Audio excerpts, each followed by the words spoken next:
Ketika seseorang ditanya bagaimana mereka dapat hidup lebih sehat, kebanyakan mereka akan menjawab makan makanan sehat, tidur yang cukup, dan olahraga yang teratur. Ketika orang ditanya bagaimana supaya bisa hidup lebih bahagia, sebuah survei yang ditujukan kepada sejumlah anak milenial mengatakan bahwa mereka akan merasa lebih bahagia jika mereka kaya dan terkenal. Akan tetapi sebuah survei atau penelitian yang dilakukan oleh The Harvard Study of Adult Development menunjukkan hasil bahwa ternyata bukan hal-hal tersebut di atas yang membuat orang hidup lebih sehat dan bahagia.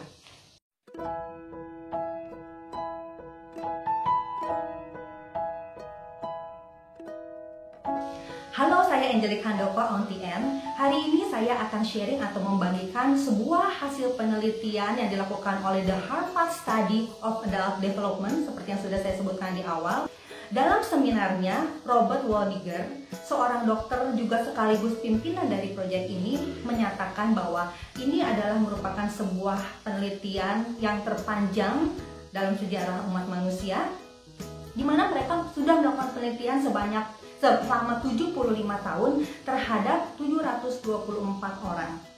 Dia mengatakan bahwa orang-orang ini diambil dari latar belakang yang berbeda ketika mereka masih remaja di tahun 1930-an atau 1940-an.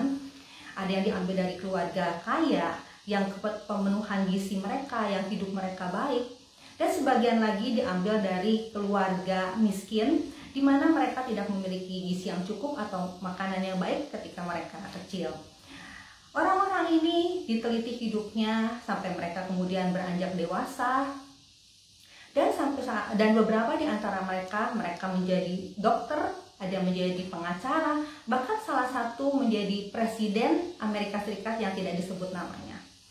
Namun sebagian orang lagi, mereka bertumbuh dewasa ke arah yang berbeda. Mereka tidak menjadi orang-orang yang kaya, orang yang sukses, yang memiliki posisi yang baik. Tapi ternyata setelah 75 tahun berlalu, didapati bahwa ada 60 orang yang masih hidup. Kurang lebih mereka sudah mencapai umur 90-an dan mereka hidup bahagia dan sehat. Ketika mereka diwawancara, mereka juga diteliti secara kesehatan. Didapati bahwa ternyata bukan kehidupan yang kaya, bukan juga kesuksesan, atau juga makanan-makanan yang mereka konsumsi selama hidup mereka yang membuat mereka bisa bahagia dan mereka tetap sehat di usia yang lanjut itu. Dari semua orang ini didapat satu kesamaan. Dan kesimpulan dari penelitian ini adalah bahwa a good relationship makes people happier and healthier. Artinya adalah bahwa hubungan yang baiklah yang membuat seseorang itu hidup lebih bahagia dan lebih sehat. Pembelajaran yang pertama adalah pentingnya memiliki keterhubungan sosial. Orang-orang yang membuka diri untuk mau terhubung dengan orang-orang di sekelilingnya, orang-orang yang memiliki keterhubungan dengan keluarga, dengan teman-teman, juga mereka yang mau ikut dalam sebuah komunitas yang baik, dikatakan bahwa mereka itu ternyata lebih bahagia. Dan keterhubungan sosial juga ternyata merupakan sebuah cara yang efektif untuk membunuh kesepian. Tahukah Anda bahwa ternyata kesepian itu merupakan racun? Orang-orang yang mengisolasi diri untuk tidak mau berhubungan sosial dengan orang di sekelilingnya, diteliti bahwa pada usia mereka yang menjelang umur 50 tahun, mereka cenderung akan merasa kesepian, mereka merasa tidak bahagia, kemudian kesehatan mereka juga semakin menurun, dan pada akhirnya kebanyakan dari mereka tidak berusia panjang. Tapi bagaimana dengan orang-orang yang mereka kelihatan memiliki banyak teman, mereka sering berada di tempat-tempat yang ramai, tapi mereka masih sering merasakan kesepian? Atau orang-orang yang juga mereka sudah memiliki pasangan, mereka tetap merasa kesepian. Bahkan ada orang-orang yang mereka hidupnya itu single, katakan single happy, tapi mereka merasa bahagia. Apa yang membuat orang-orang tersebut merasa tidak bahagia? Nah, pembelajaran yang kedua yang dinyatakan oleh penelitian ini adalah bahwa pentingnya quality relationship. Nah, jadi di sini bukan sekadar seseorang itu memiliki banyak teman, atau mereka punya keluarga yang besar, atau mereka sibuk dengan kegiatan sosial. Tapi juga pentingnya untuk dilihat apakah dalam hubungan mereka dengan orang-orang terdekat mereka memiliki hubungan yang baik, atau mereka sedang berada di dalam sebuah konflik.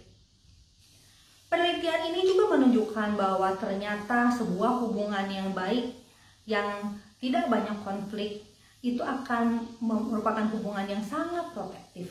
Dalam arti orang-orang yang menjalaninya akan merasa aman dan merasa nyaman.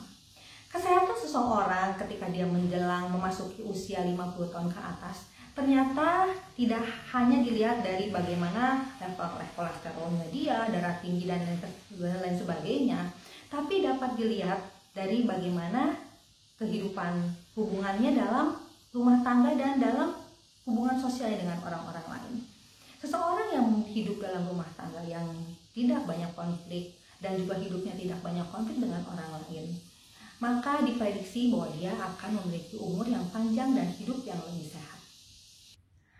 Hari ini kita sudah belajar tentang rahasia bagaimana hidup lebih sehat dan bahagia berdasarkan sebuah penelitian yang dilakukan selama 75 tahun. Yang pertama, perlunya seseorang memiliki keterhubungan sosial dengan orang lain. Yang kedua adalah bagaimana kualitas hubungan dengan orang-orang terdekat kita. Banyak orang yang mereka tidak begitu memperdulikan hubungan atau relationship dengan orang lain karena mereka merasa bahwa relationship adalah suatu hal yang rumit atau complicated. Mereka merasa bahwa hubungan adalah sesuatu yang memerlukan banyak energi dan membuang banyak waktu karena kita harus memperhatikan orang lain. Bagaimana dengan Anda? Mungkin inilah waktunya untuk kita mulai introspeksi lagi dan kita mulai melihat lagi bagaimana kondisi hubungan kita dengan orang-orang yang ada di sekeliling kita. Apakah kita menjadi orang-orang yang saat ini sudah memiliki hubungan yang baik? Apakah Anda mau mengganti waktu gadget Anda atau gadget time Anda dengan people time? Apakah kita juga mau mulai menghubungi kembali orang-orang yang sudah lama tidak berbicara dengan kita, anggota keluarga kita, atau mungkin juga teman-teman kita? Dan juga kita cek bagaimana hubungan kita dengan Tuhan, karena itu juga akan mempengaruhi kesehatan jiwa kita. Saya akan tutup dengan sebuah quotes yang dikatakan oleh George Sand, seorang pengarang novel terkenal dari Prancis yang berkata, "There is only one happiness in life, to love and to be loved."